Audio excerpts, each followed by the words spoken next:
David Walker and Doug Branson from your favorite, maybe other favorite Hornets podcast joined us today on Locked On Hornets to give us a rookie watch and preview the Knicks game. It's all coming up next on Locked On Hornets. You are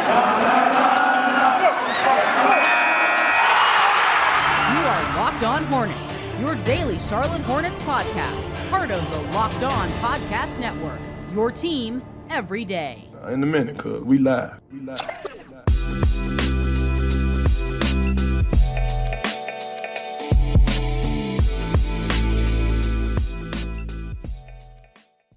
It's Locked On Hornets. We're part of the Locked On Podcast Network. It's your team every day, local experts on the #1 daily sports podcast network. This episode of Locked On Hornets is brought to you by McDonald's, proudly serving communities since 1965. McDonald's has always been more than just a place to get tasty, affordable food. It's an unofficial community center. A big thank you to our friends at McDonald's for always being there. I'm loving it. Thanks for making Locked On Hornets your first listen every day. We are free and available on all platforms, so you can subscribe wherever you get your podcasts. You can follow me on Twitter at Walker Mail. You can follow the show handle on Twitter at Locked On Hornets. Make sure you check us out on YouTube, where we really are live. Tony Allen wasn't lying. We're live, Locked On Hornets channel on YouTube, and you can follow the next guest, not even really guest, David Walker on Twitter at David B. Walker, and of course Doug on Twitter at Doug Branson LOH.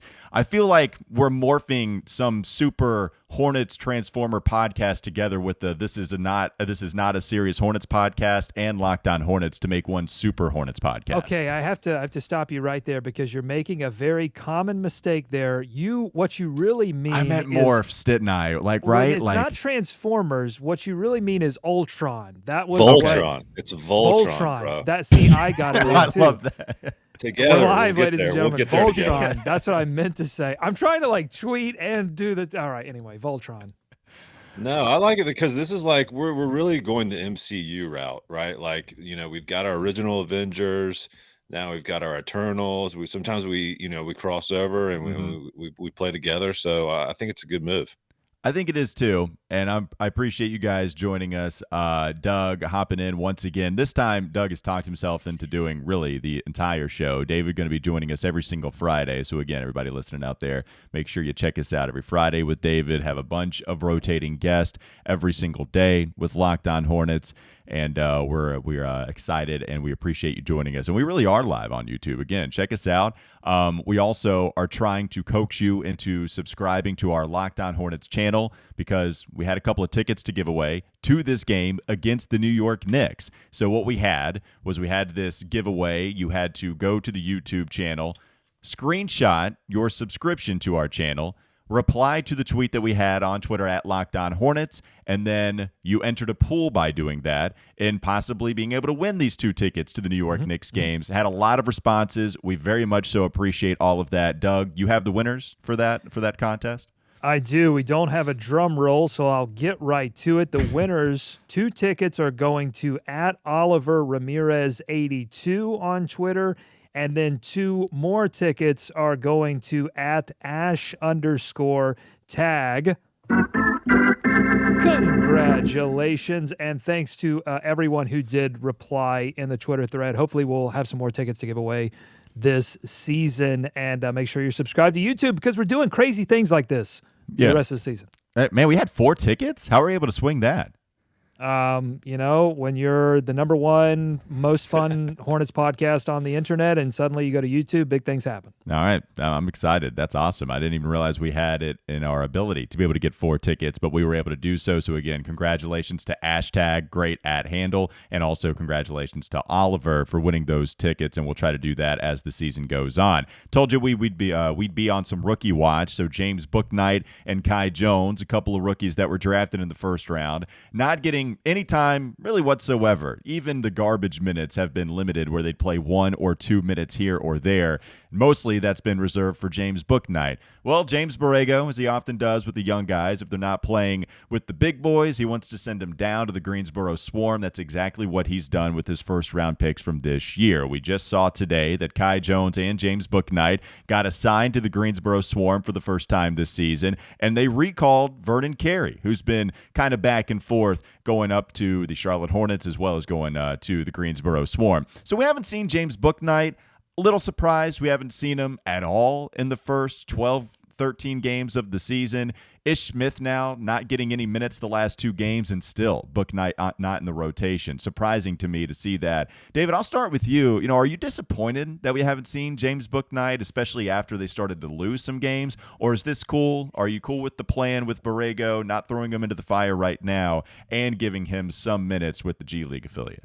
Yeah, no, I mean, I'm actually good with it because that means the guys in front of them were playing well enough, that they didn't have to lean on a rookie like Bouknight. I mean, everybody wants to see the shiny new toy, but really, for this team to be successful, it's going to come from the likes of Terry Rozier, who maybe is rounding into form now. But to your point, Ish Smith was playing well early on.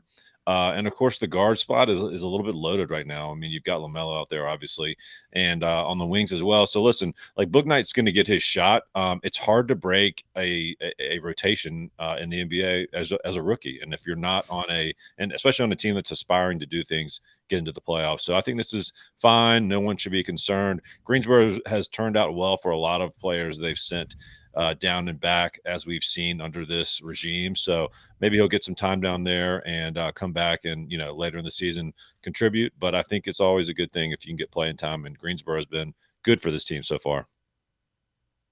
Doug, what about you? You think it's a good move?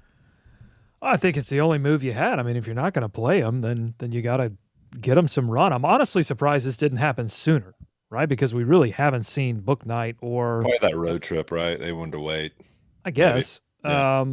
So I'm glad that this is happening now. I think it's probably, look, if you're a fan of the Hornets, you want your main rotation players to stay healthy, and if they're healthy, that means that Bouknight and Kai Jones are just not going to get much run because of the depth at the wing position for Bouknight, and because Kai Jones just needs a little bit more work on his body before he's ready to contend with some of these other bigs in the NBA. So I think it's a good move, and I hope it continues. And we've seen, look, the Hornets have some developmental cred at this point. Look at Cody Martin. Look at where Cody Martin started, and look where he is right now. And that's another guy. Yeah. Right. I mean, if you're concerned about this at all, I don't understand it, because Bouknight, I think, is going to be a great player. It's just probably not going to be this season. Yeah, I'm not concerned about it at all either. I don't think concerning is the right word. Kai Jones, we expected this. We knew Kai Jones was going to go down to the Greensboro Swarm at some point. But also, Bouknight was always one of those guys that was 50-50 to be in the rotation at the beginning of the season. You didn't know if the offense was going to be good enough for James Borrego to try to rely on after they lost a couple pieces in the offseason, or we didn't know if the defense was going to be bad enough, too bad, for him to have to rely on that and decide, he's making too many mistakes. We're just going to bring him back to the Pine. And so I wasn't sure what we were going to see from Bouknight, and in the end, we don't see him at all. So I think Borrego was trying to figure that out too. Kai Jones, again, we always knew he just wasn't ready. But Bouknight, I think Borrego was saying, okay, if it doesn't work out with Cody, if he's just too much of an offensive liability, Ish Smith isn't doing the things we'd hoped he'd do as a veteran, then we have Bouknight to go to. But even if Ish is getting DNP CDs right now, you rely on him more than Bouknight. As you mentioned, Cody's playing a lot better. Terry Rozier is actually coming back after the injury, which also might have affected Bouknight not going down to the Greensboro Swarm as early as maybe we would have originally thought. And so I think it's all about, okay, Bouknight could help us, but now that we've got these backcourt guys helping us more than we thought, now we can send him to the G League affiliate, have him do the Devontae Graham thing and the Dwayne Bacon thing. Hopefully it works out better, but we've seen this so many times, right? Like we've seen Borrego do this, and it's worked out. Yeah, I mean, and you guys mentioned it, Cody Martin. I mean, that was a little bit of an unknown, right? I think you hit on the two unknowns in Ish and Cody. And Cody's been so good, not just with his defense, but I mean, been pretty good on offense as well, as giving them something there that maybe they didn't expect. So, yeah, you don't expect Bouknight to come in and be like the lockdown guy. So if he's not going to come in and be a spark on offense, or if they don't necessarily need that, he's just going to be buried behind all those other guys on the wing. So, yeah, good for him to get some run down there in Greensboro. And, to your point, I think maybe the Rozier injury, maybe they held off on it a little bit. Right. So, but yeah, I mean, Kai Jones, I mean, it's really amazing he hadn't been down there as of yet, but good for both of those guys. I mean, it's, look at some run. And I may be wrong about this, but the new head coach for the Swarm, Jordan Surinkamp, I feel like his name came up a lot in terms of working with wings and working with Cody Martin, maybe last year, the year before. So, I mean, he's been with the organization for a few years now. I think it's going to be an overall great thing for Bouknight. Yeah, hopefully it works out well like it has for so many other developmental projects, guys that were drafted in the second round and have become contributors either with the Charlotte Hornets or with a different team after they've played themselves into a decent contract. Let's take a quick break. We'll come back and let's talk about Vernon Carey, who was recalled.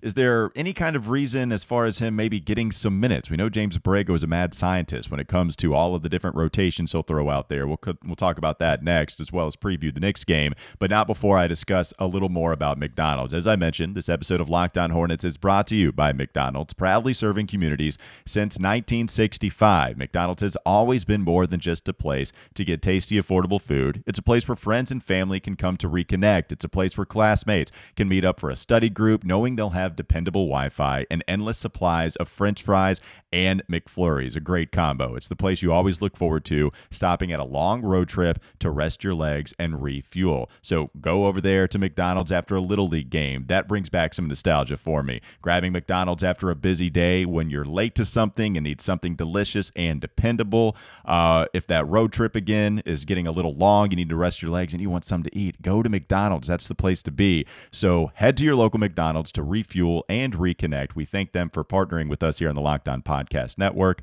I'm loving it. Also, want to discuss Bet Online, because they're back and better than ever. They've got a new web interface for the start of the basketball season. They've got more props, odds, and lines than ever before. BetOnline remains your number one spot for all the basketball and football action this season. So head to the new updated desktop or mobile website to sign up today and receive your 50% welcome bonus on your first deposit. Just use the promo code LOCKEDON to receive your bonus. BetOnline, the fastest and the easiest way to bet on all your favorite sports. BetOnline, where the game starts. We preview the Knicks. We discuss Vernon Carey coming up next on the Locked On Hornets podcast.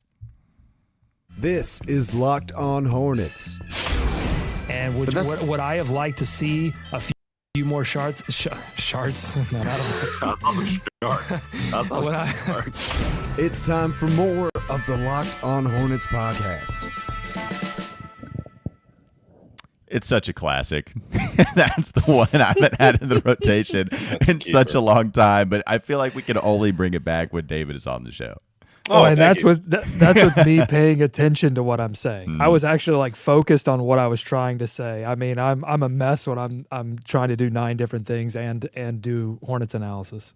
Yeah, it's tough, but I appreciate it because that is such a great bump that we can still use to this day. Let's preview shot charts. There you go. Excellent. Very good. Let's discuss the preview of the Knicks coming up tonight.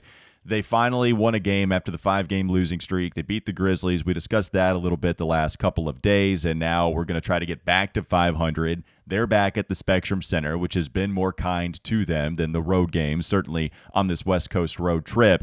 Doug, you told me that you have a pretty cool Knicks stat heading into this game. What is it? Well, it's just that the one thing that I'm watching for really will be defense from both teams. So we're obviously watching. We've got our eyes peeled to this Hornets defense. So what's going on here? Seemed to improve against Memphis. Hopefully that carries over to this game against the Knicks. But the Knicks defense also very interesting. This was a team last year. It's coached by Tom Thibodeau. So you know he's got his finger on the defense. It was a team last season that played really well on the defensive end, was one of the top teams in the league. This season has not been the case.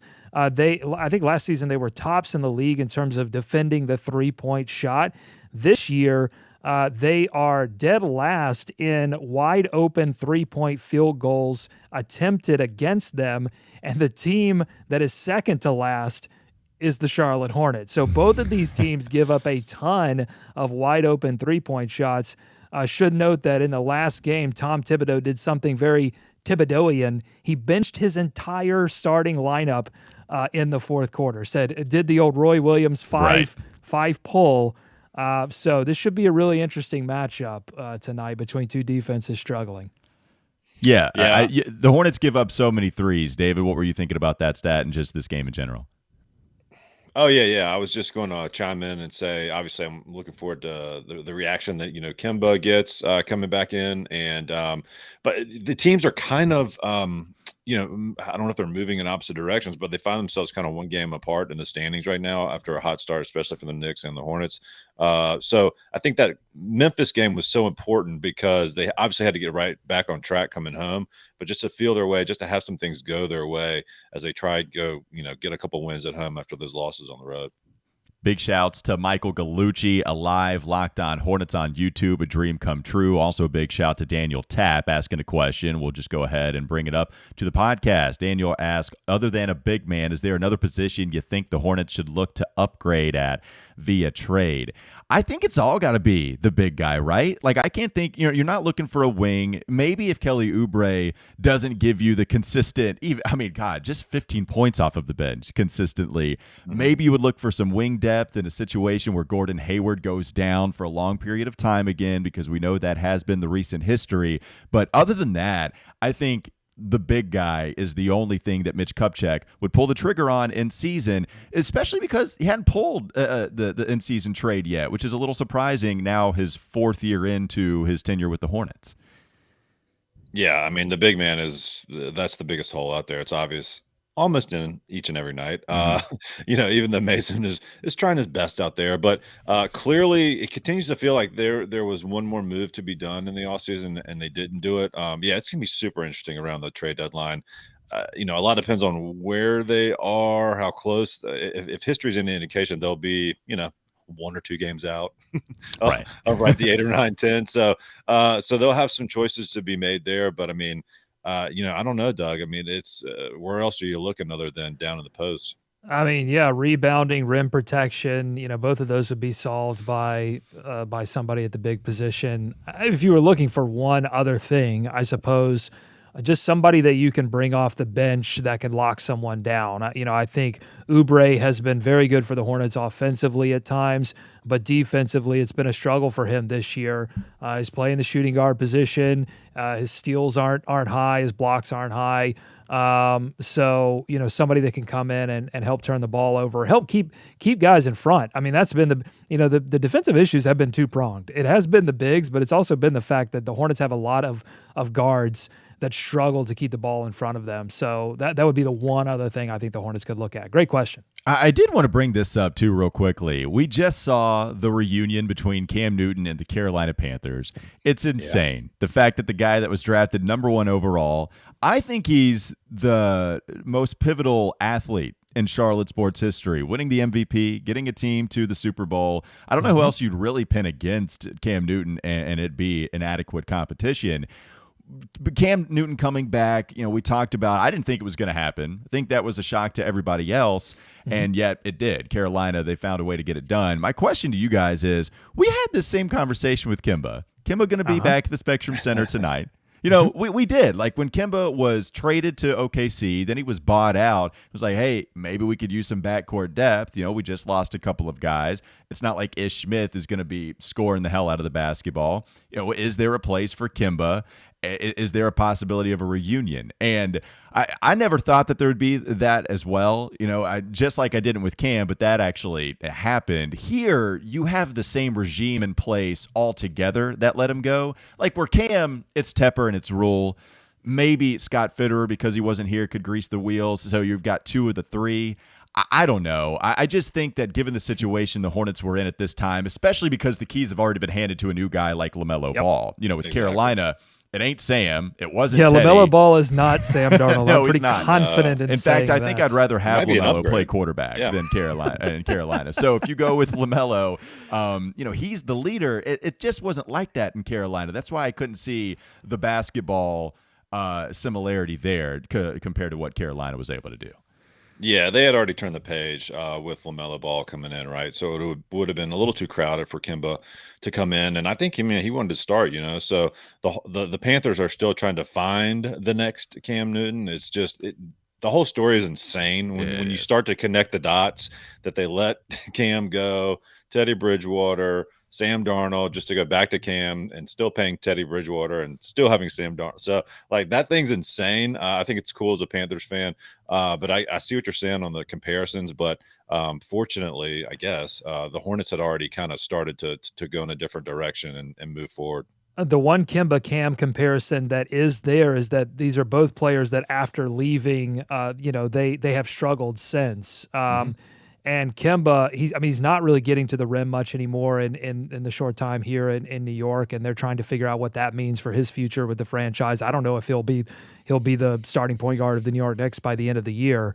But I think there's just a tiny glimmer of hope that you might be able to get a little bit of the old Cam maybe for a couple of games this year. Whereas I don't know. I don't think Kemba's ever going to get anywhere near where Kemba was in his last season in Charlotte. And that's certainly disappointing for all fans of Kemba Walker, but that's a reality. The only way I see Kemba coming back to Charlotte at this point is a ceremonial type of thing at the end of his career to hang it up. Yeah, and honestly, I think they're actually kind of very similar in that regard too. The stages where I think you can rely on Kemba every once in a while. I think Cam Newton is going to be fine enough. He's going to allow Carolina to contend for a playoff spot, and that's about it. And then we're going to have the same conversation. Hey, do we keep Cam, try to improve the roster around him, or do we let him go, try to find a different QB in the fourth attempt and what that would be? And so anyways, yeah, we already found the QB for Charlotte. It's LaMelo Ball.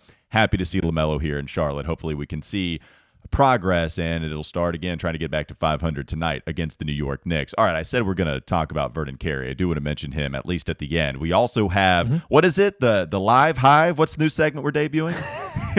Are we live in the Hive? Is that what we're on? Well, I mean, it is. We are live in the Hive right now. Okay. We're live on YouTube. But in the next segment, the final segment as we head into the weekend, I want to know from both the people that are chatting with us live right now and from you two fine gentlemen, what is giving you Hive Life as we go into the weekend? You know, what's giving you life? What's giving you Hive Life? Okay. We're going to be living the Hive Life in the third segment.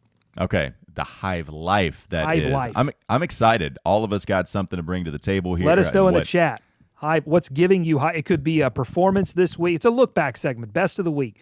It could be a performance. It could be something that happened on the show. What's giving you Hive Life heading into the weekend? And we're going to read that. If you put that in the comments as you guys are live chatting, we appreciate everybody joining us here on the live show today. And we're going to read those comments you bring to us and your contribution to the Hive Life. I'll tell you what gives me life. It's Built Bar. I love Thanksgiving, all the good food and treats and plenty of them. But maybe you want a yummy dessert that isn't so full of calories and so full of sugar. It's the perfect time for Built Bars. Built Bar is the new holiday dessert. Feast on something delicious and feel good about it. So you don't have to eat the slice of pie that's got like 300 calories in it. Most Built Bars only have 130 calories, and they only have 4 grams of sugar with plenty of protein, and it also has plenty of fiber. Plus, it's covered in 100% real chocolate. It is a dessert that is just a lot better for you. Go to BuiltBar.com, use promo code LOCKED15, and you'll get 15% off of your order. Again, use promo code LOCKED15 for 15% off at BuiltBar.com. We'll talk about Hive Life coming up next on the Locked On Hornets podcast. This is Locked On Hornets. They're running their rookies to Greensboro. They're driving them to Greensboro and then driving them back the same day to play in an NBA game. I cannot wait until the Hornets load manage.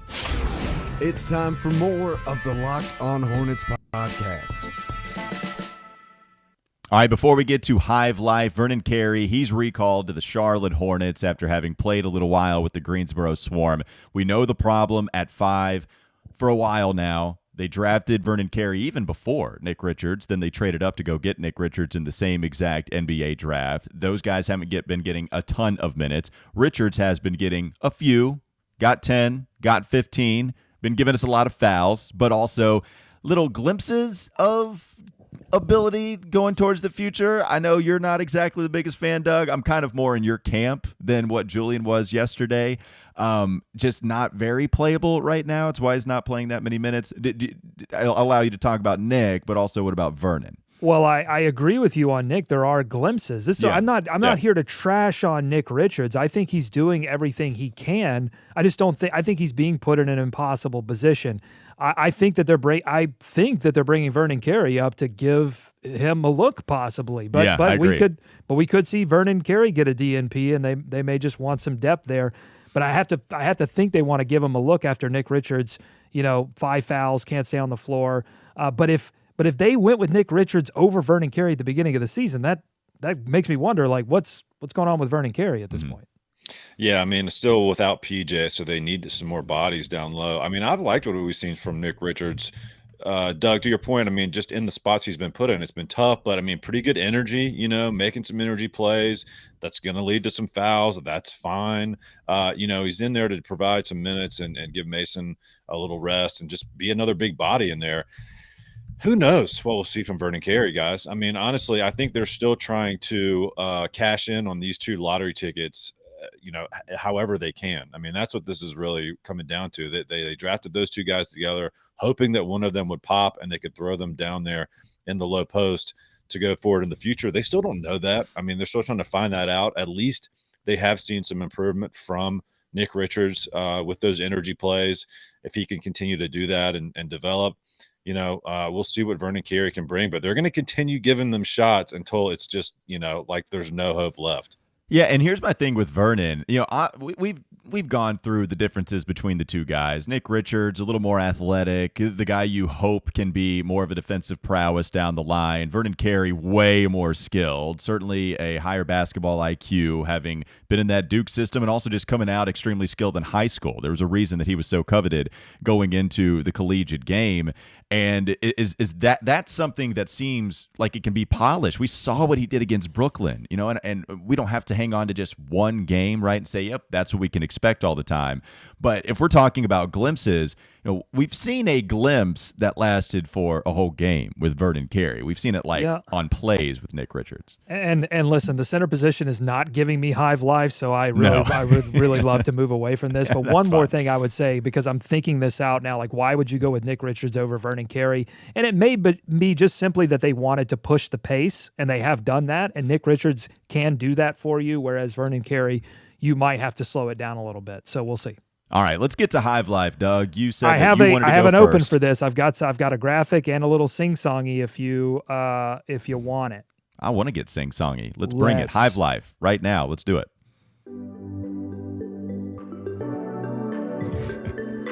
Coming in. Yep. It's building. It's building. We live Hive Life, baby. Yeah. Is this where I go now? Yeah, you that's can go. it. That's it. It's a great build-up. I think Michael Gallucci also asked for the Doug Branson debut album. So this is part of it. Be careful what you ask for, boss. This is part of it right here. I know. I want to see it, though. Hey, what's making you live the Hive Life?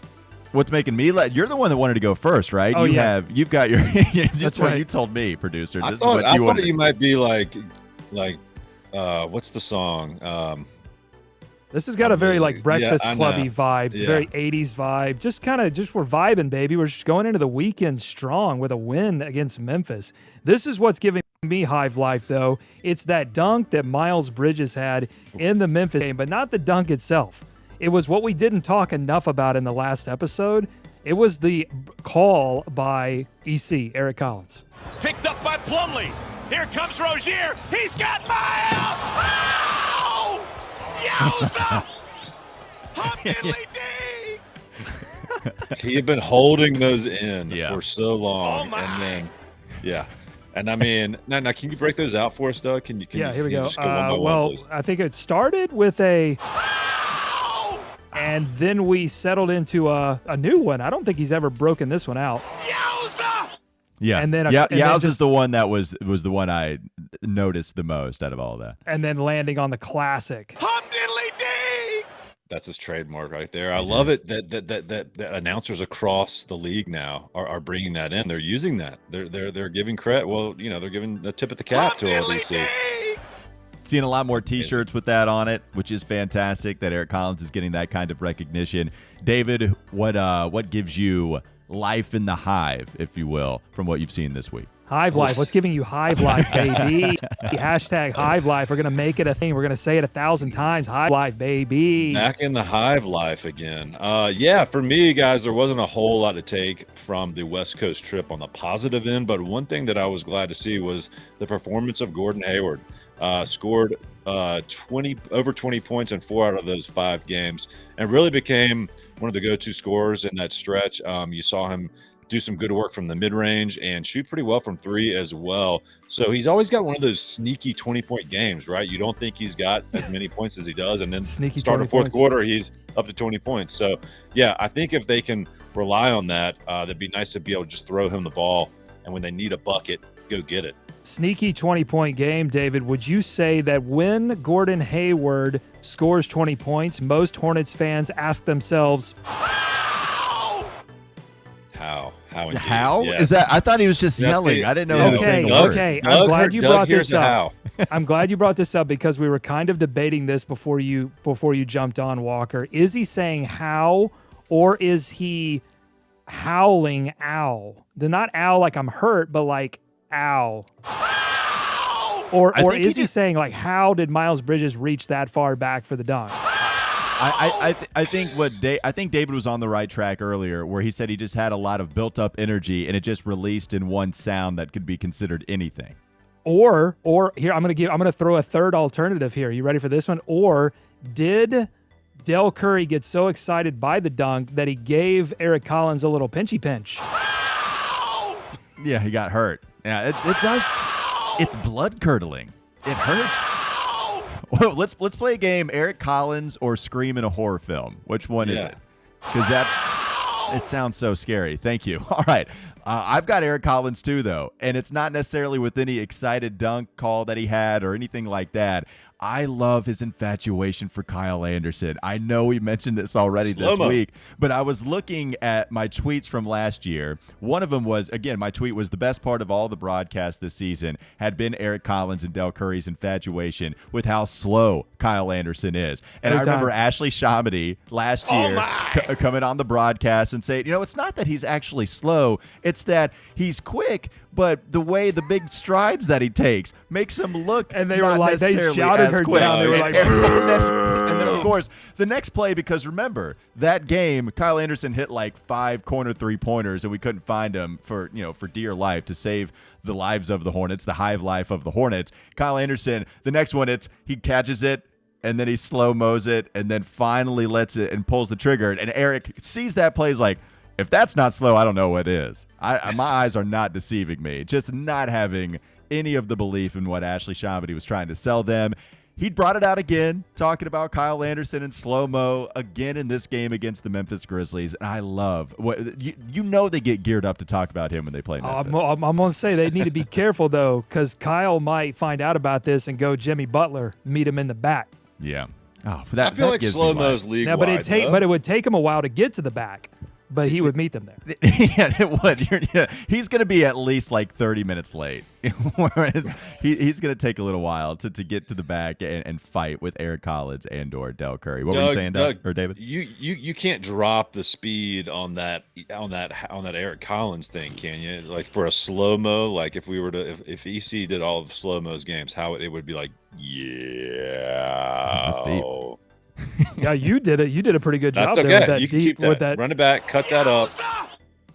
Yeah. Maybe one day. Actually, I have some extra equipment over here, so yeah, I'll work on that to get some speed, some pitch bending, some speed. We can do just it. in your free time. We'll figure it out. In your free time. We're testing some things out. Yeah, we're going to push the limits, Doug. We're going to ask you to do basically everything. I feel like you've done such a good job with all the graphics. We're just going to continue to ask you to pile on more capabilities with this pod in the live show. Give me everything, because when you give me stuff, it gives me Hive Life. We're going to make it a thing.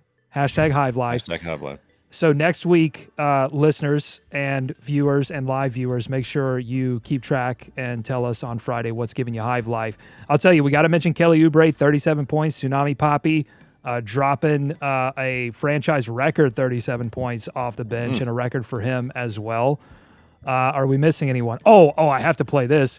LaMelo at the beginning of the week, getting a little saucy, getting a little spicy, wanting some more winning time minutes. So this is giving me Hive Life right here. Nah, I feel like I just got to be there longer for the fourth quarter. You feel me? I do feel I do feel you. Yeah, I think we all do.